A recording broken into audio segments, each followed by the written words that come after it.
Cristo, la luz verdadera. Juan 1, 6 hasta el versículo 3. Y queridos hermanas y hermanos, hoy nos reunimos para explorar un pasaje fundamental del Evangelio de Juan. Específicamente Juan 1, del 6 al 13. Este texto nos habla sobre la llegada de la luz al mundo a través de Jesucristo y la importancia de recibirle y ser portadores de esa luz. Entonces vamos a leer el pasaje. Hubo un hombre enviado de Dios, el cual se llamaba Juan. Este vino por testimonio, para que diese testimonio de la luz, a fin de que todos creyesen por él. No era él la luz, sino para que diese testimonio de la luz.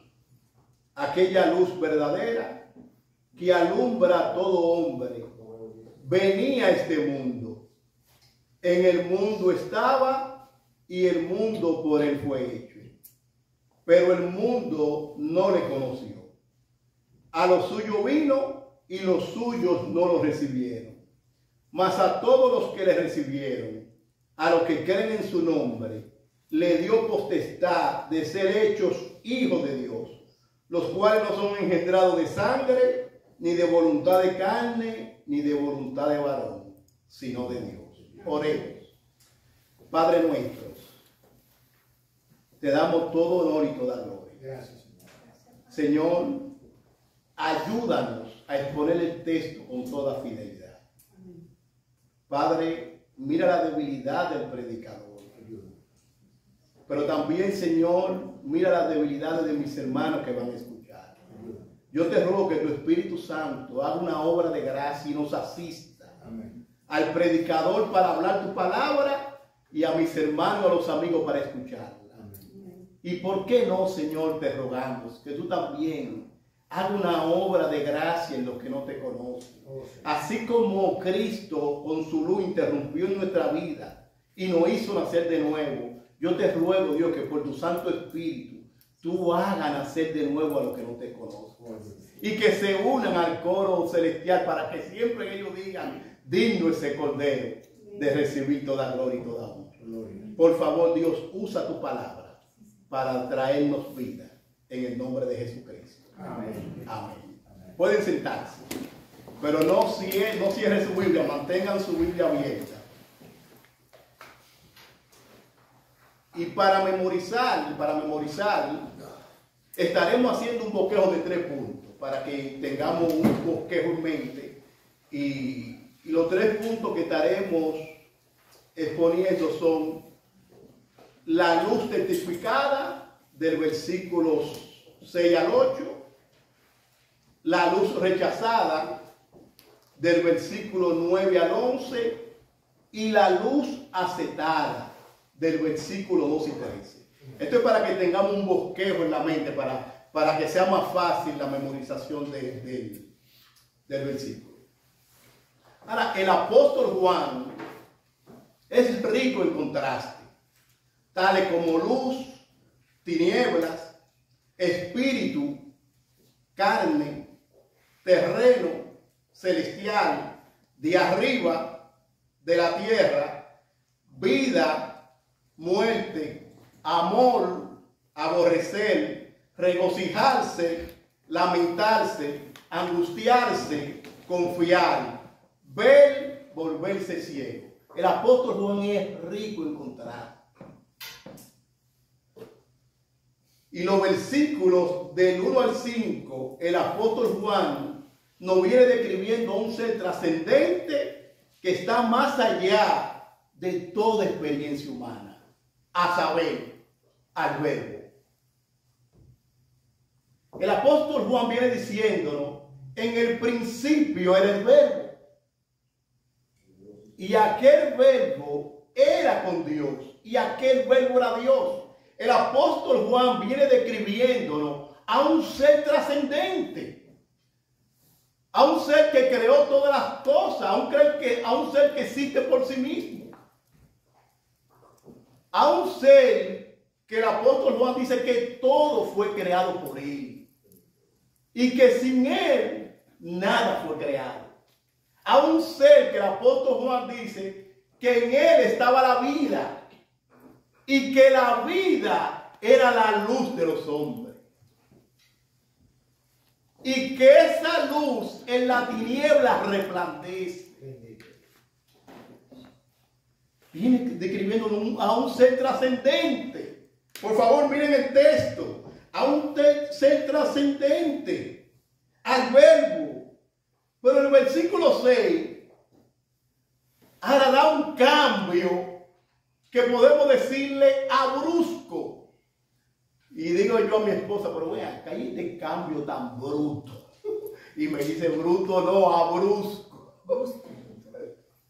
Bueno, por favor, miren el texto, miren el texto. Porque Juan viene hablándonos de un ser trascendente. De un ser que está fuera de nuestro alcance. Y de repente dice Juan, hubo un hombre. De lo trascendente a lo finito, de lo infinito a lo finito, hubo un hombre. ¿Puede ver el contraste? Podemos decir que este es un contraste del cielo a la tierra, de un ser que es el creador de todas las cosas, de un ser que tiene vida en sí mismo, de un ser que es vida, que es luz. Y dice ahora en el versículo 6, nótenlo conmigo, hubo un hombre, un mero hombre, un ser humano limitado, finito. Usted puede ver el contraste. Pero ese hombre dice que se llamaba Juan. Y yo, cuando no sabía mucho de cejes y de buscar el contexto de quién está hablando, yo de una vez dije, bueno, este es Juan, el mismo que está escribiendo. Porque acuérdense, ¿cómo se llama el libro que estamos estudiando? Juan. Y el apóstol dice, hubo un hombre enviado por Dios que se llamaba ¿quién? Juan. Yo deducí de una vez que este es el mismo Juan, el apóstol que está escribiendo. Y cualquier estudiante primerizo, o por decirlo así, una palabra más académica, neófito, que crea que Juan, no se preocupe, que yo también creía que era Juan el apóstol. Pero estudiando me di cuenta que era Juan el Bautista. No Juan el apóstol, sino Juan el Bautista. Pero el texto lo dice que ese hombre fue enviado ¿de quién? Dios. Enviado de Dios. Ahora, usted puede ver el contraste. Usted puede ver el contraste. Juan el Bautista es diferente al verbo. El verbo era Dios. Juan era solamente un hombre, es decir, un ser humano. El verbo era la luz del mundo. Juan no era la luz. Él vino solamente para dar testimonio de la luz. Aquí es donde encontramos el contraste. El Señor Jesús existió desde toda la eternidad, pero Juan existió en un punto en el tiempo. El Señor Jesús es el creador eterno. Juan es su creación. El Señor Jesús es Dios. Pero Juan es enviado por Dios. El Señor Jesús es la luz. Pero Juan testifica acerca de la luz. Y el versículo 7 lo aclara muy bien. Dice, este vino para testimonio, para que diese testimonio de la luz. ¿A fin de qué? De que todos creyesen por él. Ahora, uno de mis maestros entiende que era importante para el apóstol Juan mencionar a Juan el Bautista. Uno de mis maestros entiende eso, era muy importante para Juan mencionar a Juan el Bautista. Ahora la pregunta que tenemos que hacer es ¿por qué? Porque aparentemente algunas personas seguían al Bautista en vez de seguir a Cristo. De otro modo, confundían la misión de cada uno de ellos. Y yo quiero que vayamos a la Biblia, a Hechos 19. Dice así el texto inspirado. Aconteció que entre tanto que Apolo estaba en Corinto, Pablo, después de recorrer las regiones superiores, vino a Éfeso y llamó a ciertos discípulos y les dijo: ¿recibisteis el Espíritu Santo cuando creíste? Y ellos le dijeron: ni siquiera hemos oído si hay Espíritu Santo. Entonces le dijo: ¿en qué pues fuisteis bautizados? Ellos dijeron: en el bautismo de Juan. Dijo Pablo: Juan bautizó con bautismo de arrepentimiento, diciendo al pueblo que creyesen en aquel que vendría después de él, esto es, a Jesús el Cristo. Cuando oyeron esto, fueron bautizados en el nombre del Señor Jesús. Y habiéndole impuesto la mano, vino sobre ellos el Espíritu Santo. Y hablaron en lenguas y profetizaron. Eran por todos unos 12 hombres. Esos 12 hombres estaban cómodos hasta el bautismo de Juan. Pero Juan estaba dando testimonio de la luz de Cristo. Pero no solo ellos. Jesús también hace una pregunta en Lucas 9. Jesús hace una pregunta, dice: aconteció que mientras Jesús oraba aparte, estaban con él los discípulos, y les preguntó diciendo: ¿quién dice la gente que soy yo? Ellos respondieron: unos Juan el Bautista, otros Elías, y otros que algún profeta del antiguo ha resucitado. Y él le dijo: ¿y vosotros? ¿Quién decís que soy yo? Entonces respondió Pedro y dijo: el Cristo de Dios. Entonces miramos que no solo los 12 discípulos tenían confusión, sino el pueblo de Dios estaba confundiendo los roles. Y creían que Cristo era Juan el Bautista. Y para el apóstol era necesario presentar que el heraldo del rey no es el rey.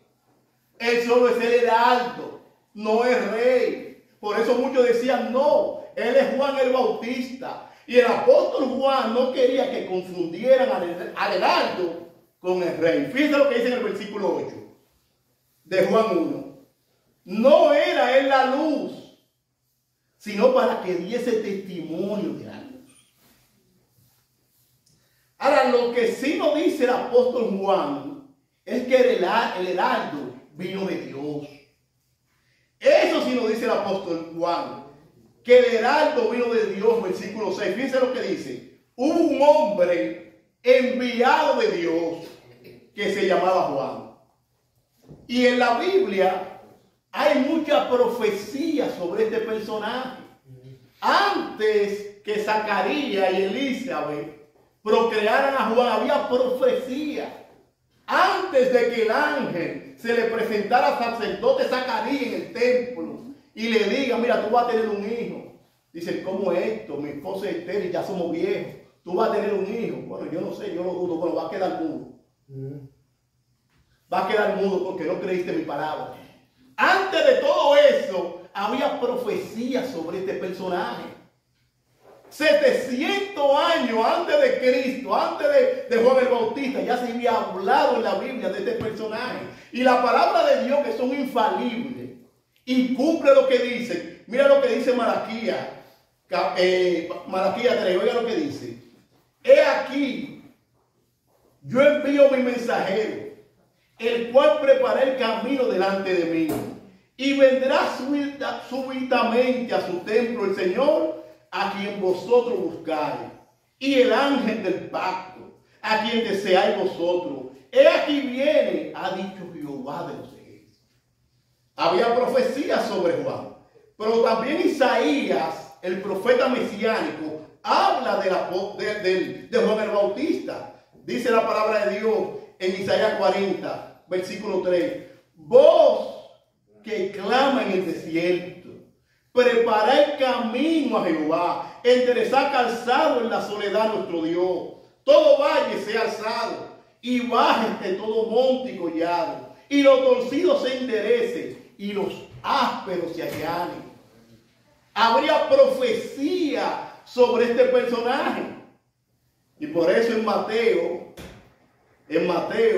capítulo 3, el evangelista dice: en aquellos días vino Juan el Bautista predicando en el desierto de Judea y diciendo: arrepentíos, porque el reino de los cielos se ha acercado. Pues este es aquel de quien habló el profeta Isaías, cuando dijo: voz del que clama en el desierto, preparad el camino del Señor, enderezad su senda. Había profecía sobre este personaje. Ahora, yo quiero llamar su atención en que antes de Juan el Bautista, los teólogos y los académicos dicen que había 400 años de silencio. 400 años donde no había palabra profética de Dios.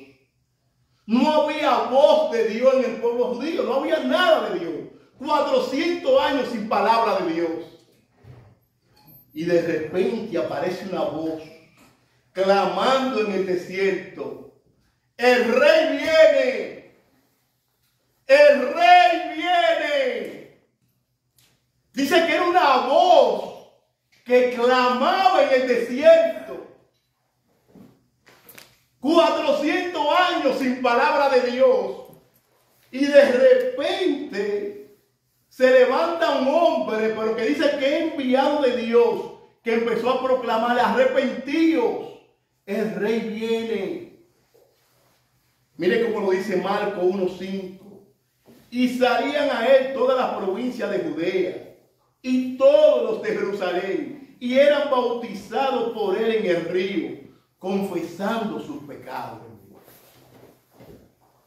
Bueno, este hombre se levantó, enviado de Dios, a proclamar: arrepentíos, el rey se acerca. Y él decía: yo no soy digno, ni siquiera encorvado, desatar la correa de su calzado. Juan el Bautista tenía una misión, y era proclamar al rey, que el rey venía. Y muchos académicos y teólogos entienden que Juan el Bautista era el último profeta del Antiguo Testamento. Muchos entienden eso. Él es el último de los profetas del Antiguo Testamento. Él es el hombre más grande que jamás vivió hasta ese entonces. Oiga, ¿cómo lo estoy diciendo? Él es el hombre más grande que jamás vivió hasta ese entonces. Porque Cristo lo dijo en Mateo 11:11. Que nacido de mujer, no hay otro mayor que Juan el Bautista. Bueno, esta era una voz que proclamó: el rey viene, arrepiéntanse, preparen sus corazones. El rey viene. Y nosotros como iglesia tenemos que proclamar que el rey vuelve y viene. Cristo vuelve y viene. Ahora, la pregunta que tenemos que hacer: ¿por qué él fue el hombre más grande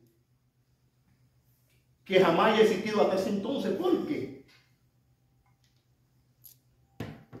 ¿Porque hizo más milagros que Moisés? No. ¿Fue más elocuente que Isaías? No. ¿Fue más piadoso que Daniel? No. ¿Porque era más intelectual que Salomón? No. Es el hombre más grande que jamás haya vivido hasta ese entonces, porque ningún hombre había tenido una responsabilidad más grande y había tenido un deber de mayor privilegio que el de Juan el Bautista. ¿Por qué? Porque él presentó a la gente al Mesías, es decir, al Cristo, la luz del mundo. Por eso Cristo dice que él es el más grande hasta ese entonces. Y Juan es un ejemplo de predicación. Él es un precedente para todo ministerio fiel. Juan es un ejemplo de predicación. Yo he oído personas, de verdad que yo lo admiro en un sentido. Son carismáticos. Tienen la palabra precisa. Hablan con una claridad. Mano, tú lo invitas aquí a este púlpito y en un año hay que dar 5 cultos. Tú lo invitas a predicar a este púlpito y en un año hay que dar 5 cultos. Porque son elocuentes. Te dicen, Dios te ha llamado como cabeza y no como cola. Yo te voy a enseñar a vivir tu mejor vida ahora. Hablan bonito. Hablan elocuente. Te dicen, saca el campeón que hay en ti. Y cuando tú sales del culto, tú sales corriendo a llamar a tu familia. Ven hoy este hombre. Te dice que tú eres un campeón. Te dice que tú eres el capitán de tu propio destino. Te dice que todo lo que se llevó el saltón y el revoltón, Dios te lo va a multiplicar. Hermano, tú lo invitas a predicar y la iglesia se llena en un año. Hay que dar 3 y 4 cultos. Lo único que a veces yo quisiera preguntarle a esas personas tan elocuentes, a esas personas que hablan tan bien, yo quisiera pararme como se paró María Magdalena en la tumba y preguntarle si han llevado a mi Señor, pero yo no sé dónde le han puesto. Yo no sé dónde está mi Señor aquí. Se lo han llevado y no sé dónde lo han puesto. Juan tenía un mensaje claro, un mensaje preciso. Él no se desviaba de su mensaje. Fíjense lo que dice Juan 1:15. Juan dio testimonio de él y clamó diciendo, este de quien yo decía, el que viene después de mí, es antes de mí, porque él era primero que yo. Juan estaba exaltando la eternidad de Cristo. Fíjense lo que dice el versículo 19. Este es el testimonio de Juan. Cuando los judíos enviaron de Jerusalén sacerdotes y levitas para preguntarle, ¿tú quién eres? Confesó y no negó, sino confesó, yo no soy el Cristo. Versículo 29. Al siguiente día vio Juan a Jesús que venía a él y dijo, he aquí el Cordero de Dios que quite el pecado del mundo. Juan tenía un solo propósito. Juan tenía una sola misión. ¿Testificar de quién? Testificar de Cristo, testificar de la luz. Él no tenía un mensaje de positivismo. Él no tenía un mensaje de psicología. Él tenía una persona en mente. He ahí el Cordero de Dios que quite el pecado del mundo. Versículo 30. Este es del quien yo dije, después de mí viene un varón, el cual es antes de mí, porque era primero que yo. Versículo 34. Y yo le vi y he dado testimonio que este es el Hijo de Dios. Versículo 36. Y mirando a Jesús que andaba por allí, dijo, he ahí el Cordero de Dios. Juan tenía un sermón. Juan tenía un mensaje. Juan tenía un objetivo. Presentarle a los hombres y a las mujeres caídos a la luz, al Salvador del mundo. hasta los discípulos de Juan el Bautista, celosos, dice Juan 3, 25 al 30, entonces hubo una discusión entre los discípulos de Juan y los judíos, los judíos acerca de la purificación. Y vinieron a Juan y le dijeron, Rabí, mira que el que estaba contigo al otro lado del Jordán, noten esto, hermano, de quien tú diste testimonio, bautiza y todos vienen a él. Estos discípulos le estaban diciendo a su maestro Juan el Bautista, oye, el que tú diste testimonio, ahora está bautizando y ahora todo el pueblo está cogiendo para allá. ¿Quién te manda? Está dando testimonio de él. Ya se lo acabó el ministerio. Ahora tú te pusiste a hablar de él y ahora todo el mundo va de él. ¿Para qué te pone a dar testimonio de eso? ¿Para qué te pone a decir que él es el Cordero de Dios? Ya se acabó nuestro ministerio, Juan. Todos van a él. ¿Cuál fue la respuesta de Juan? Oiga la respuesta de Juan. No puede el hombre recibir nada si no le fuere dado del cielo. Noten esto, mis hermanos.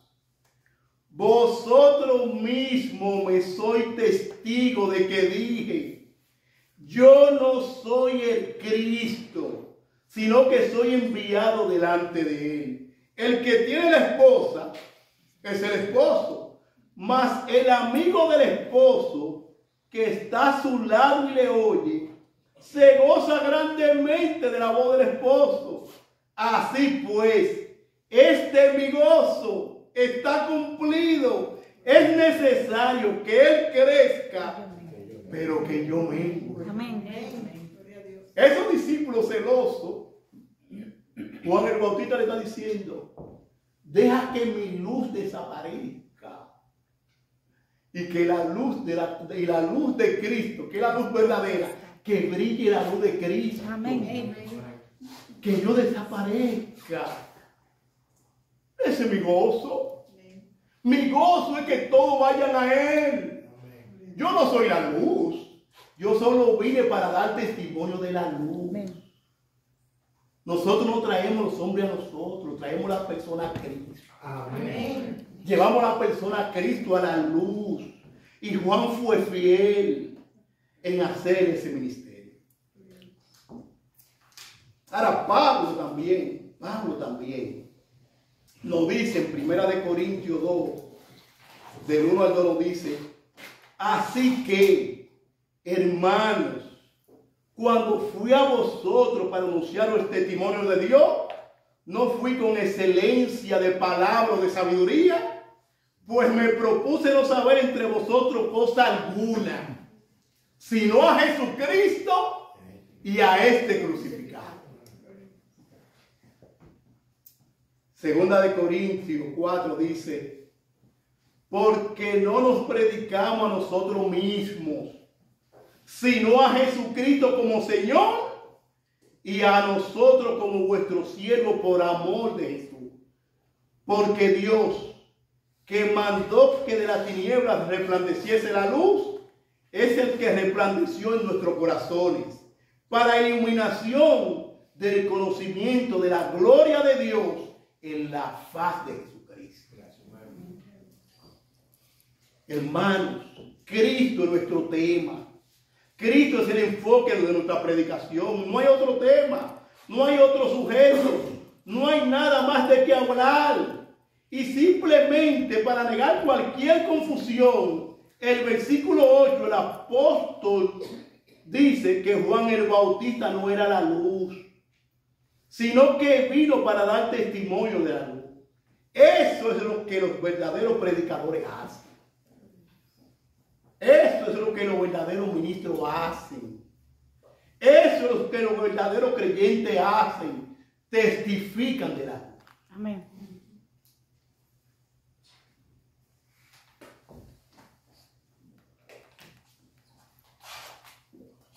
¿Le estás testificando a tu familia de la luz verdadera? ¿Le está testificando a tu compañero de trabajo de la luz verdadera? ¿Le está testificando a tu vecino de la luz verdadera? Joven, ¿le está testificando a tu compañero de gracia de la luz verdadera? Pablo lo dijo, porque no me avergüenzo del evangelio, porque es poder de Dios para salvación a todo aquel que cree, a judíos primeramente y también a griego. Y aquí cuando menciona judío y griego, es que nada más hay dos tipos de personas en el mundo: judío y griego. Eso abarca todo tipo de personas, eso abarca romanos, chinos, griegos, puertorriqueños, haitianos, todo tipo de personas, judíos y gentiles. Lo abarca a todos. Entonces el evangelio hay que predicárselo a todos.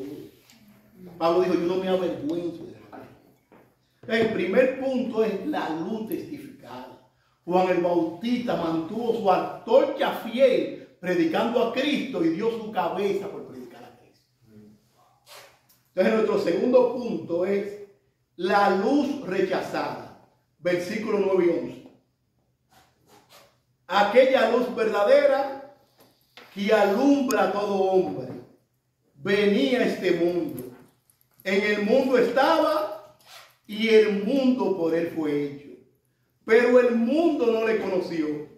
A lo suyo vino y los suyos no le recibieron. Esto aquí es sorprendente. Aquel que creó el mundo, aquel que era la vida y la luz de los hombres, aquel que resplandece sobre toda tiniebla, venía a este mundo. El versículo 14 lo dice un poquito más claro. El versículo 14 de nuestro prólogo lo dice así: que aquel verbo fue hecho carne, aquel verbo se humanó, aquel verbo se hizo hombre. Y el apóstol Juan dice, y habitó entre nosotros, estuvo con nosotros, caminó en nuestras calles. El apóstol Juan dice que vimos su gloria, la gloria como el unigénito del Padre, lleno de gracia y de verdad. Bueno, esto es sumamente glorioso.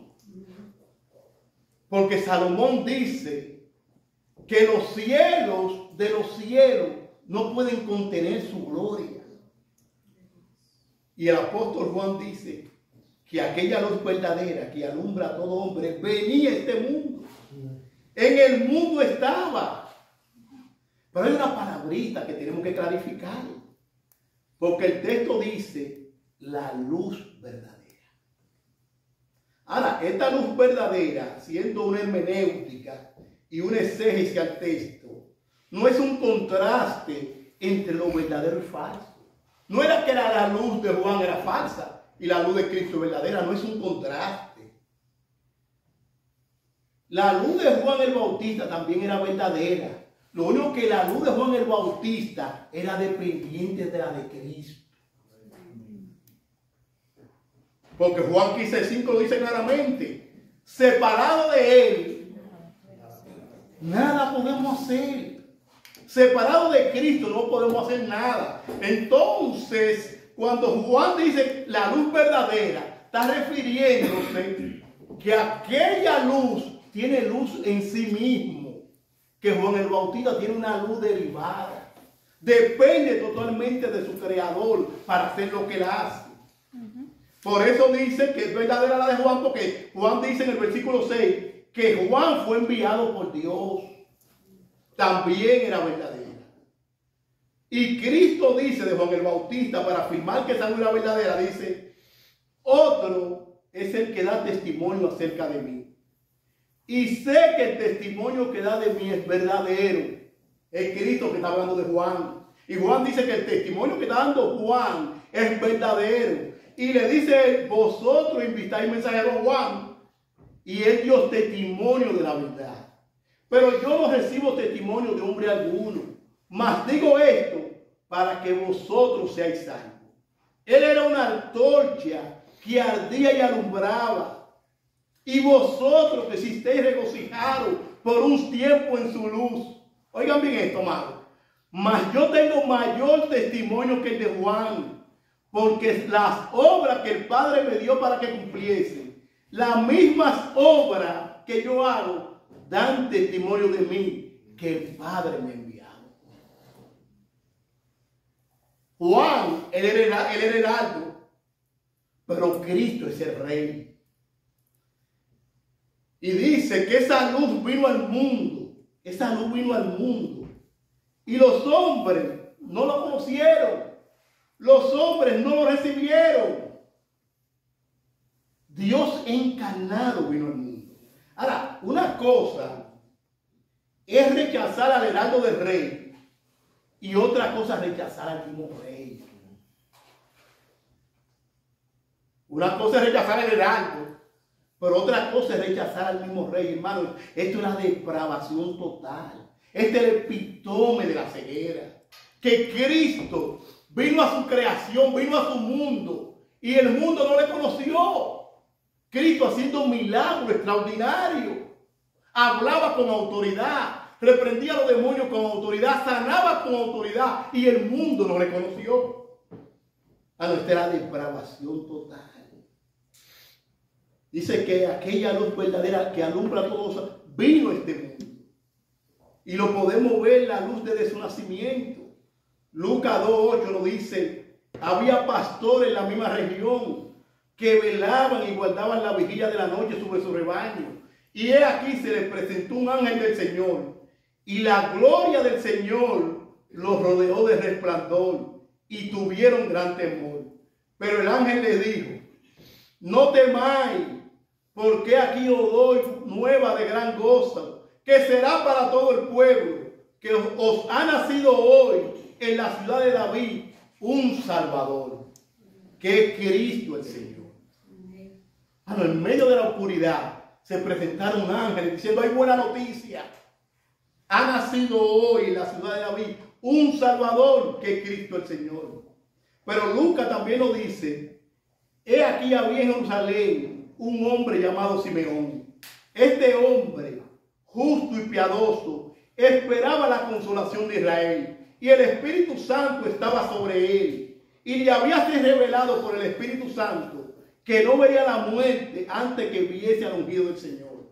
Y movido por el Espíritu Santo vino al templo, y cuando los padres del niño Jesús lo trajeron al templo para hacer por él conforme al rito de la ley, él le tomó en su brazo y bendijo a Dios diciendo: ahora, Señor, despide a tu siervo en paz, conforme a tu palabra, porque han visto mis ojos tu salvación, la cual has preparado en presencia de todos los pueblos, luz para la revelación de los gentiles y gloria de su pueblo Israel. Amén. Cristo vino no solo para los judíos, Cristo vino para luz a revelación de los gentiles. El pueblo judío pensaba que los gentiles iban a ser el combustible de Dios en el infierno. Así pensaban los judíos, que los gentiles iban a ser el combustible que va a arder en el infierno. Pero dice el texto que Cristo vino para la luz de los gentiles. Y por eso dice en Mateo 2, cuando Jesús nació en Belén de Judea, el día del rey Herodes, vinieron del oriente a Jerusalén unos magos diciendo: ¿dónde está el rey de los judíos que ha nacido? Porque su estrella hemos visto en el oriente y venimos a adorarle. Desde su nacimiento, personas gentiles vieron la luz y vinieron a Jerusalén a adorar a Cristo. Y por eso dice el versículo 10: en el mundo estaba, y el mundo por él fue, pero el mundo no le conoció. Hermano, Cristo vino a su mundo. Cristo vino a su propia tierra, a lo suyo. Vino a su propio pueblo, y el mundo no lo conoció. No querían una relación con Cristo. Ahora, un autor llamado R.C. Ryer lo dice de esta manera, y cito: Cristo es para las almas de los hombres lo que el sol es al mundo. Él es el centro y la fuente de toda lo espiritual. Como el sol brilla para beneficio común de toda la humanidad, para los altos y para los bajos, para los ricos y para los pobres, para el judío y para el griego, como el sol es libre para todos. Todos pueden verlo a él y pueden beber de la salud a partir de su luz. Noten esto, queridos hermanos. Si millones en la humanidad fueran lo suficientemente locos como para vivir en la cueva bajo la tierra o para vendar sus ojos, su oscuridad sería su propia culpa y no la culpa del sol. De la misma manera, si millones de hombres y mujeres aman las tinieblas espirituales en lugar de la luz, la culpabilidad está en sus corazones ciegos.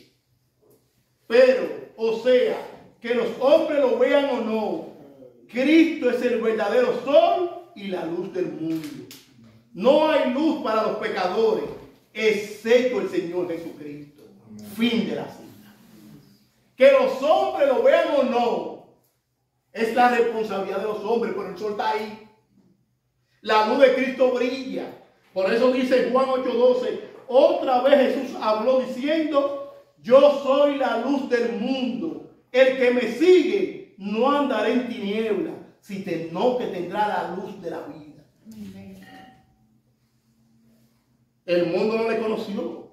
El mundo no quiso tener una relación con Cristo. Pero no era porque la luz no brillaba, la luz de Cristo brillaba. El mundo no quiso tener una relación con Cristo. Y por eso Juan 3:19 dice, y esta es la condenación. ¿Cuál es la condenación? Que la luz vino al mundo y los hombres amaron más las tinieblas que la luz, porque sus obras eran malas. Porque todo el que hace lo malo aborrece la luz y no viene a la luz, para que sus obras no sean reprendidas. Cristo vino, dejó su trono y vino a esta tierra. Y los hombres no lo quisieron. Vino a lo suyo, a su propio pueblo de Israel, los judíos, y no lo quisieron. Dice que el mundo no lo conoció. Y Lucas 19:14 dice, pero sus conciudadanos le aborrecían y enviaron traer una embajada diciendo, no queremos que este reine sobre nosotros. Dijeron, no te queremos, Cristo, no queremos que tú reines sobre nosotros. El mundo no lo conoció, lo rechazó. Deliberadamente amaron más las tinieblas que su luz. Y esto nos lleva a nuestro tercer punto. La luz aceptada. Dice el texto, mas a todos los que le recibieron, a los que creen en su nombre, le dio potestad de ser hecho hijos de Dios, los cuales no son engendrados de sangre, ni de voluntad de carne, ni de voluntad de varón, sino de Dios. Bendito.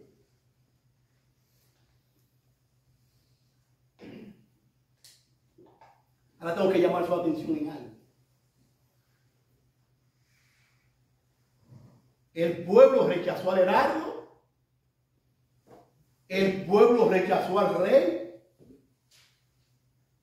Y si leemos el texto así, antes de leer el versículo 13, pensaríamos que el heraldo fracasó y que el rey fracasó. Porque al heraldo le volaron la cabeza y al rey lo crucificaron. Pues pensaríamos así como que el heraldo fracasó. Y como que un pequeño grupito dijeron, hombre inteligente, hombre sabio, dijeron, bueno, vamos a salvar la misión del Salvador. Vamos a salvar la misión del Salvador. Vamos a aceptarlo para salvar su misión. Pero no hay nada más lejos que eso. Lucas 19 dice que el Hijo del Hombre vino. Oiga, el Hijo del Hombre vino. ¿Usted sabe a qué? A buscar y a salvar lo que se había perdido. Cristo vino a esta tierra con un propósito determinado. Él vino con una misión, a buscar a hombres y mujeres perdidos. Cristo vino a buscar hombres y mujeres perdidos. ¿Sabes cómo Cristo vino a hacer? Una invasión. Invasión se refiere a la acción de invadir, es decir, de entrar en un lugar o territorio de manera generalmente violenta y autorizada. Cristo vino a su mundo, la luz del mundo, vino a invadir nuestras tinieblas. Y hay una profecía en Isaías, 700 años de esa invasión. Isaías 9:2 dice, aquel pueblo que andaba en tinieblas vio gran luz. Los que moraban en tierra de sombra de muerte, la luz resplandeció sobre ellos. Hermano, Cristo vino con una misión. Y el apóstol Juan dice que vimos su gloria. El apóstol Juan dice que vimos su gloria. El Verbo eterno, la segunda persona de la Trinidad, que creó todo lo que existe, que es la vida y la luz de los hombres, que venció toda la tiniebla, venía a este mundo. Dice que el Verbo fue hecho carne y habitó entre nosotros y vimos su gloria. La gloria como el unigénito del Padre, lleno de gracia y de verdad. Oye, Cristo vino a esta tierra a hacer una invasión. Y ese texto del versículo 14, ese texto, Juan está haciendo referencia a la transfiguración. Cuando Cristo se transfiguró, dice Juan 17:2, y se transfiguró delante de ellos, y resplandeció su rostro como el sol, y sus vestidos se hicieron blancos como la luz. Cristo en ese momento, Juan dice que vimos su gloria, Cristo se transfiguró. La luz resplandeció. La deidad opacó su humanidad en ese momento. Cristo fue esa luz que vino a hacer una invasión en hombres pecadores. Y yo sé que cuando oímos la palabra invasión, tiene una connotación negativa, porque lo primero que estamos pensando en pueblos conquistando otros pueblos. Pero lo que Cristo nos invade con su luz para hacernos libres. Todos nosotros éramos esclavos del pecado. Y Cristo tuvo que venir a invadirnos. Ninguno de nosotros quería a Dios. No fue que yo simplemente hice una oración por el Señor. Fue que me invadieron, entraron en mi mundo. Por eso Juan 8:32 dice, y conoceréis la verdad, y la verdad los hará libre. Y el 36, ¿cómo dice? Así que, si el Hijo lo libertare, seréis verdaderamente libres. Hermano, Cristo tuvo que venir a nuestra vida y hacer una invasión. Cristo tuvo que interrumpir nuestra tiniebla y entrar por encima de nosotros. El mundo no le conoció. Los suyos no lo recibieron. Pero ahora hay un grupo que Cristo lo va a invadir y va a entrar en su vida. Va a entrar en su corazón. Dame tratar de ilustrar eso. Dame tratar de ilustrar ese punto. Déjame tratar de ilustrar con el apóstol Pablo. La Biblia habla de que Pablo era un hombre que respiraba muerte y amenaza. Eso está en Hechos 26, dice aquí. Dice Pablo, yo ciertamente había creído mi deber hacer muchas cosas contra el nombre de Jesús de Nazaret, lo cual también hice en Jerusalén. Oigan esto, hermanos, yo encerré en cárcel a muchos de los santos, habiendo recibido poderes de los principales sacerdotes, y cuando lo mataron, yo di mi voto. Y muchas veces, castigándolos en toda la sinagoga, los forcé a blasfemar. Y enfurecido sobremanera contra ellos, los perseguí hasta las ciudades extranjeras. Ocupado en esto, iba yo a Damasco con poderes y en comisión de los principales sacerdotes. Por favor, amados hermanos, oigan esto. Oigan esto. Ocupado en esto, iba yo a Damasco con poder en comisión de los principales sacerdotes. Cuando a mediodía, oh rey, yendo por el camino, vi una luz del cielo que sobrepasaba el resplandor del sol, el cual me rodeó a mí y a los que iban conmigo. Y habiendo caído todos nosotros en tierra, oí una voz que me hablaba y decía en lengua hebrea: Saulo, Saulo, ¿por qué me persigues? Dura cosa te da el coce contra el aguijón. Yo entonces dije: ¿quién eres, Señor? Y el Señor le dijo: yo soy Jesús, a quien tú persigues. Pero levántate y ponte en tus pies, porque para esto he aparecido a ti, para ponerte por ministro y testigo de las cosas que has visto y de aquella en la que me apareceré a ti, librándote de tu pueblo y de los gentiles a quienes ahora te envío, para que obra sus ojos, para que se conviertan de la tiniebla a la luz y de la potestad de Satanás a Dios, para que reciban por la fe que es en mí perdón de pecado y herencia entre los santificados. Pablo no estaba buscando a Cristo. Pablo fue invadido por Cristo. Pablo dice: la luz del sol en todos los países del mundo, la luz del sol a las 12 del día brilla. Pero Pablo dice que la luz de Cristo sobrepasaba la luz del sol. Y lo que Cristo vino a hacer en nuestra vida fue una invasión. Cristo vino a invadir nuestra tiniebla. Todos nosotros, dice Efesios 2, que estábamos ¿qué? Muertos en nuestros delitos y pecados. Y la luz de Cristo tuvo que invadirnos. Nos dio vida. La luz de Cristo nos dio vida. Por eso el versículo 4 de Efesios 2 dice: pero Dios, que es rico en misericordia, por su gran amor con que nos amó, aun estando nosotros muertos en pecado, nos dio vida juntamente con Cristo. Por gracia sois salvos. El versículo 8 dice: porque por gracia sois salvos por medio de la fe, y esto no es de vosotros, pues es don de Dios. El versículo 10 dice: porque somos hechura suya, creados en Cristo Jesús para buenas obras, las cuales Dios preparó de antemano para que pudiésemos. Hermano, usted puede ver la gracia de Dios. Usted puede ver la gracia de Dios, cómo Dios tuvo que invadir nuestra tiniebla. Hermano, Dios invadió mi vida. Dios invadió tu vida. Y por eso dice: a los que le recibieron, le dio la potestad de ser hechos hijos de Dios. Ahora el texto sigue diciendo: esos no son engendrados de carne, no son engendrados de sangre, ni de voluntad de varón, sino de Dios. Hermano, Dios interrumpió nuestra vida. Y si hoy yo le sirvo a Dios, fue porque la luz interrumpió mi tiniebla. Juan dio testimonio de esa luz. Y como iglesia, ¿qué estamos llamados nosotros? A dar testimonio de la luz. Nosotros estamos llamados a dar testimonio de la luz.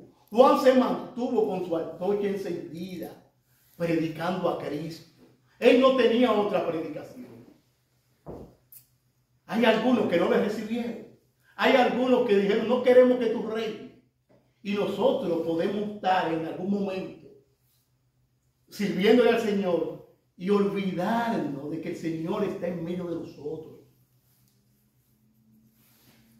Para que no perdamos ese primer amor que habla Apocalipsis, que no lo perdamos, pero que también entendemos que Dios, la identidad que tenemos como hijos de Dios,